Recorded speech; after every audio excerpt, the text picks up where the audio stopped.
Nehemiah 6. Attempts to discourage the builders.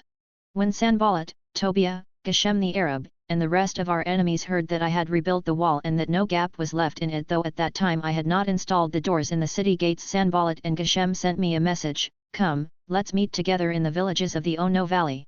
They were planning to harm me. So I sent messengers to them, saying, "I am doing important work and cannot come down. Why should the work cease while I leave it and go down to you?" 4 times they sent me the same proposal, and I gave them the same reply. Sanballat sent me this same message a 5th time by his aide, who had an open letter in his hand. In it was written, "It is reported among the nations and Geshem agrees that you and the Jews plan to rebel. This is the reason you are building the wall. According to these reports, you are to become their king and have even set up the prophets in Jerusalem to proclaim on your behalf, 'There is a king in Judah.'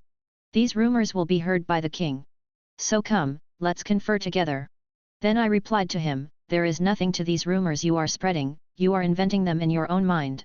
For they were all trying to intimidate us, saying, "They will drop their hands from the work, and it will never be finished." But now, my God, strengthen my hands. Attempts to intimidate Nehemiah. I went to the house of Shemaiah son of Delaiah, son of Mehetabel, who was restricted to his house. He said, "Let's meet at the house of God. Inside the temple. Let's shut the temple doors. Because they're coming to kill you. They're coming to kill you tonight." But I said, "Should a man like me run away? How can someone like me enter the temple and live? I will not go." I realized that God had not sent him, because of the prophecy he spoke against me. Tobiah and Sanballat had hired him. He was hired, so that I would be intimidated, do as he suggested, sin, and get a bad reputation, in order that they could discredit me.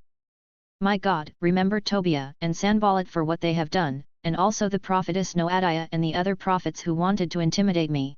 The wall completed. The wall was completed in 52 days, on the 25th day of the month Elul. When all our enemies heard this, all the surrounding nations were intimidated and lost their confidence, for they realized that this task had been accomplished by our God. During those days, the nobles of Judah sent many letters to Tobiah, and Tobiah's letters came to them. For many in Judah were bound by oath to him, since he was a son-in-law of Shechaniah son of Era, and his son Jehohanan had married the daughter of Meshullam son of Berechiah. These nobles kept mentioning Tobiah's good deeds to me, and they reported my words to him.